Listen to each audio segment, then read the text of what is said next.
I sort of realized this was a really interesting market, was something which had a really global supply chain. There was a real need for better information. You've got to sell it on something happening, the idea that the future is always going to be better than the past. Do you want to have a plant which has got low operating costs but high capital costs? The price of these reuse projects is completely prohibitive. Deep sea desalination is going to be a major source for California.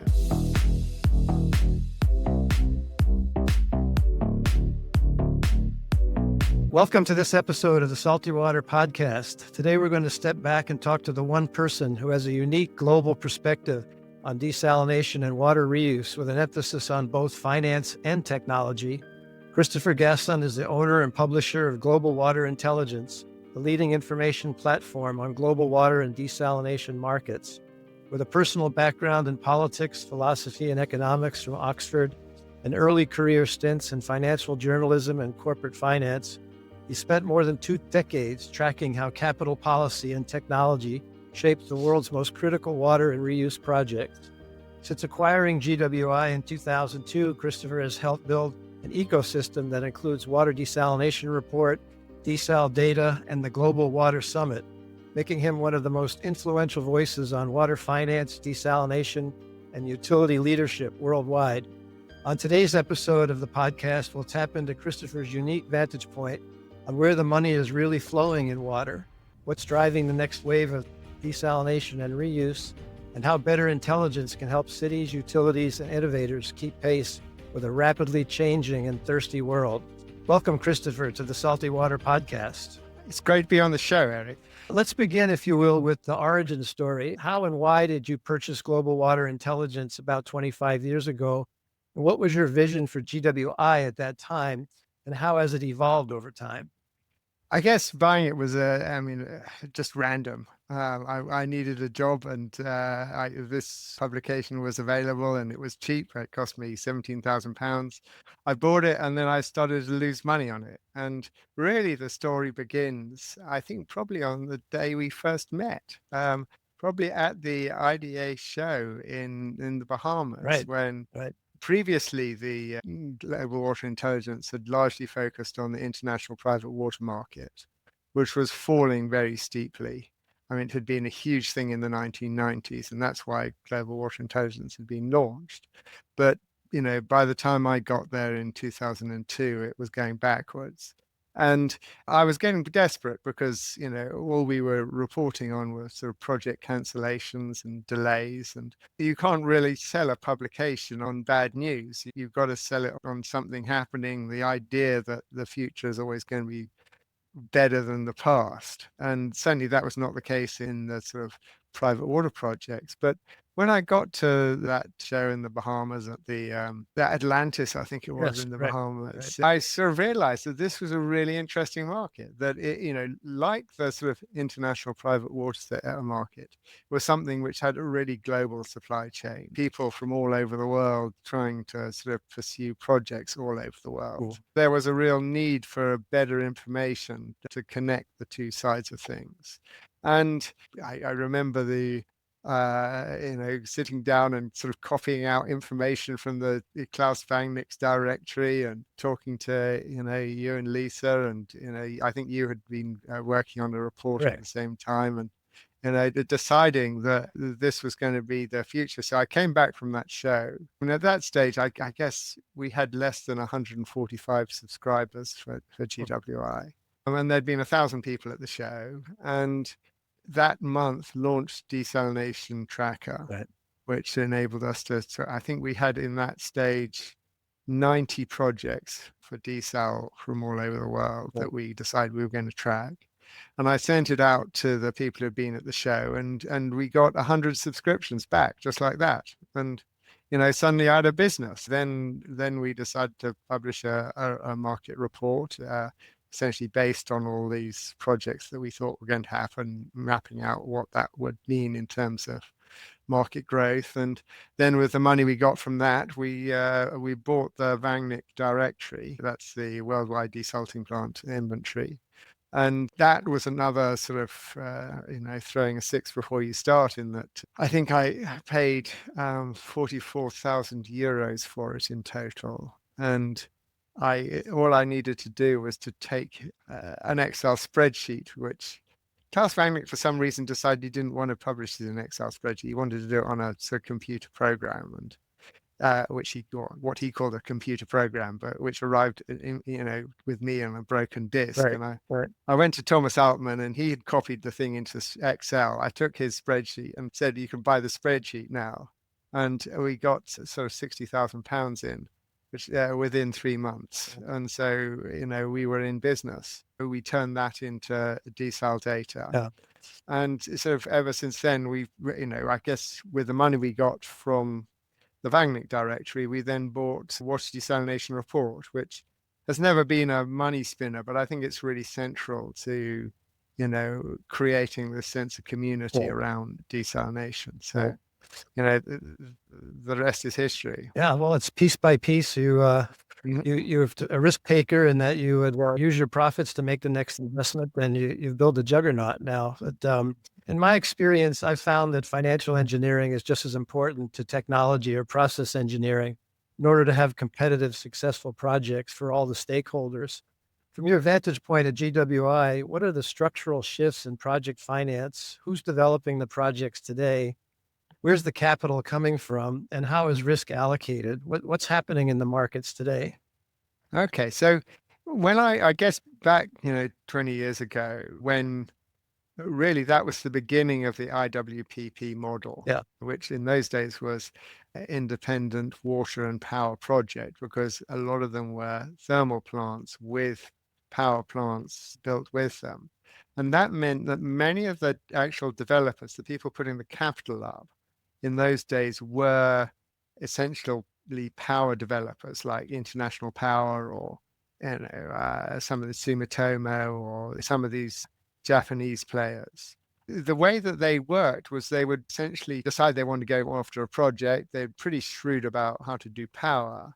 But for desal, they would just, come across an EPC contractor and say, "Hey, do you fancy building a desal plant for us?" And they'd say yes, and they would build it. And then there would be a bit of competition, and the spread of bids would be enormous. And there was much less coordination between the three parts of the project, which are the capital cost, the cost of capital, and the operating cost. And essentially what this game is all about is building the smallest triangle between those three parts. Different people cottoned onto this at different times. So relatively, over the next 10 years, I'd say the power developers largely dropped out. But I remember I met up with Paddy Padmanathan, who was then just starting out with Aqua Power. And at that stage, it was just him and three other people. Nice.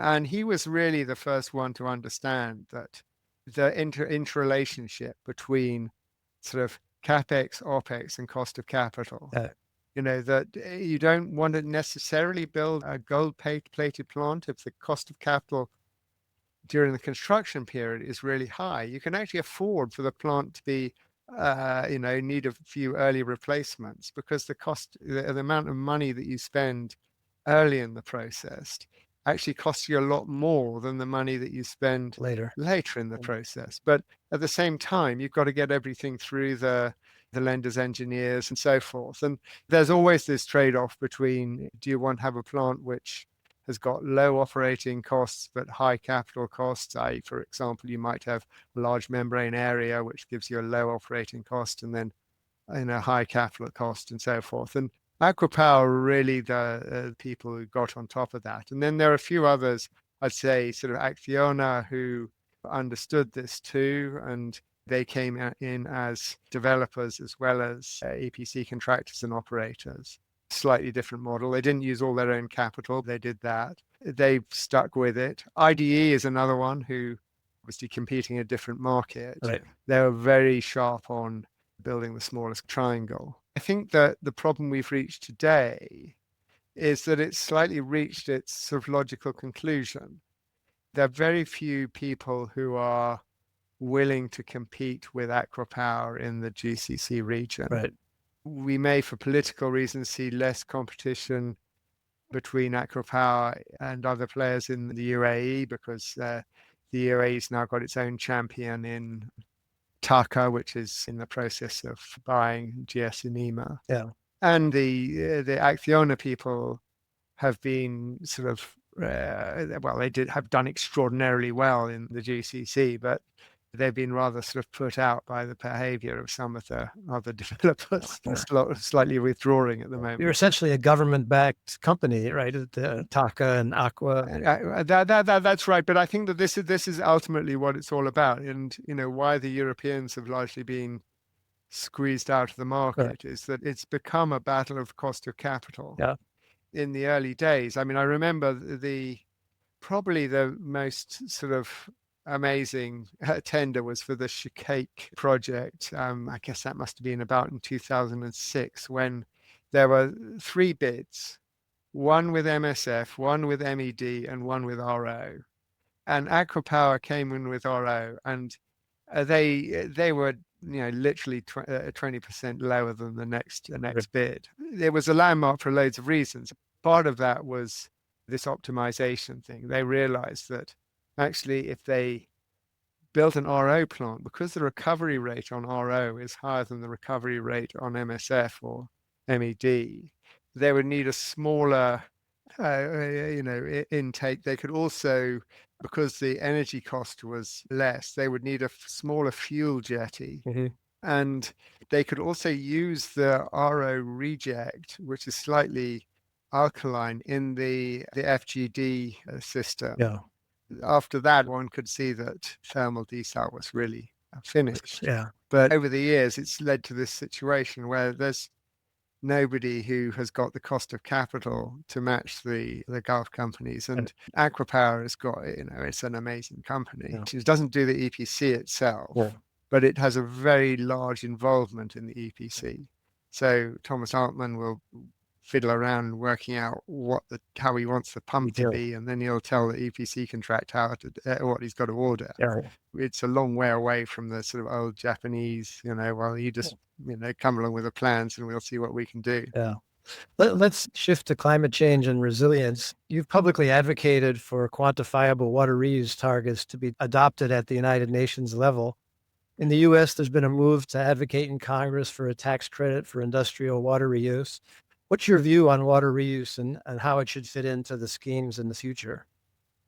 I mean, I think that it's something which it's really the only way we can avoid fighting over water. If you think about it, it's not like oil where it's a zero-sum game. If one person's got the oil and you haven't, then that's a reason to fight. With water, it's an infinite resource because it's infinitely renewable. Mm-hmm. And as long as we can find ways of reusing everything that we use, we won't find ourselves in conflict over water. And I think that's the main argument. And are you finding traction with that argument when you advocate for it? Yeah, absolutely. I mean, I think that there's some interesting issues, though. I think at the moment, particularly in Southern California, the price of these reuse projects is completely prohibitive. I wonder what that's actually going to do. I mean, you see these projects costing like $20 billion. They're not making masses of water. These things are sort of an order of magnitude more expensive than a sort of desal plant would be elsewhere. I think that, I mean, I was at a conference in Los Angeles where, the main talk was about what are the resource alternatives in the West. And you can see that California in particular is essentially working its way through all of these different alternatives. It's more or less rejected desal, Mm-hmm. or at least terrestrial desal. Yeah. All the other transfer options are pretty well exploited and potentially ruinously expensive to deal with. Reuse is a completely underused resource, but one feels at the moment in the US, there's just a huge resistance to doing anything because of the permitting system, because of the opportunities for people to protest and add to the cost of things. And, that the cost of the actual equipment needed to do the reuse or desal It's probably only about 10% of the total project cost. The rest of the cost is, managing the joy of California. But I don't know, I have some hope because, I mean, one of the things which was sort of interesting in that event was that it's becoming more clear to me that deep sea desalination is going to be a major source for California. It ticks a lot of the boxes. It's not getting in the way of the surfers, so the surf riders won't complain about it. It's not impinging and entraining in its intakes in a live zone of the sea. Right. You're dealing with sort of below 400 meters. Right. There's no light there. There's very much less life there. And similarly, you can deal with the outfalls are less of a problem. Yeah. And the energy requirement is also less. And I can see that these guys at Ocean Well are very well placed to actually get backing and get desal into California.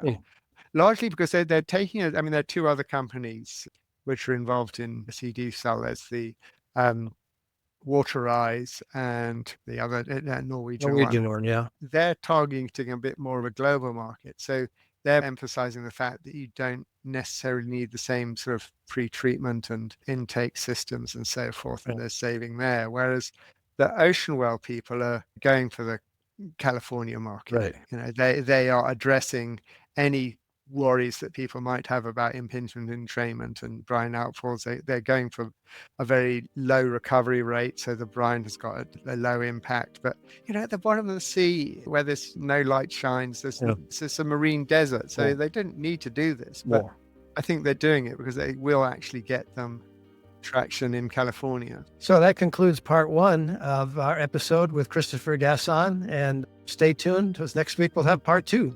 As a business intelligence tool, it is revolutionary. As the AI race picks up, it's all about speed. It used to be that things would happen every quarter, and then they happened every month, and now every week or even every day. Increased water intensity of each chip that's made means that is going to be a bigger and bigger deal. Some of these fabs are put in places where one's left scratching one's head about where the water's going to come from. Tens of billions to build. The real revelation was when we put a chatbot on top of it. It was just complete mayhem.